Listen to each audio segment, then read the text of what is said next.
বন্ধুরা এরকম দুটো মনিটর বক্স আপনারা যদি বানিয়ে নেন হেভি কোয়ালিটিতে বাজবে, অবশ্যই আপনাদেরকে দেখাবো। তো এখানে দিয়েছি Q1-এর 500 ওয়াট স্পিকার এবং সাথে 450 টিউটার। তো টিউটার এবং স্পিকার দিয়ে খুব সুন্দরভাবে দুটো মনিটর বক্স আজকে একজন দাদাভাই এসেছেন, উনি কিন্তু নিয়ে যাচ্ছেন।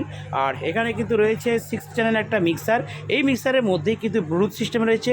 আর আমরা কিন্তু প্রেসার বোর্ড দিয়েও টেস্টিং করছি, 700 মেশিন দিয়ে কিন্তু বাজানো হচ্ছে দুটো 500 ওয়াটের স্পিকার। তো বন্ধুরা আপনারা এরকম বাড়ির জন্য বা যে কোনো প্রোগ্রামের জন্য বানিয়ে ফেলতে পারেন, কারণ এই মিক্সারের মধ্যে ইকো রয়েছে, বেস রয়েছে, এভরিথিং পাবেন। প্রেসার বোর্ডে যখন চালাবেন তখন ভূমিকম্প হবে, যখন মিক্সার দিয়ে বাজাবেন তখন কোয়ালিটি হবে, দুটোই পাবেন এই সেটআপের মধ্যে। তো ছোটি মেস, এই সেটআপটা কেমন রেজাল্ট গো? তার বন্ধুদের একটু বাজিয়ে দেখাবে? যাও তুমি একটু বাজিয়ে দেখাও। বন্ধুরা দেখুন আমাদের ছোটি এমএস সাউন্ড আপনাদেরকে বাজিয়ে দেখাচ্ছে। তো কোয়ালিটির গান আমি চালাতে পারি না, কারণ কপিরাইট দিয়ে দিবে, সেই জন্য আমরা বেস দিয়ে বা প্রেসার দিয়েই আপনাদেরকে শিখিয়ে দেবো বা দেখিয়ে দেবো। ওকে।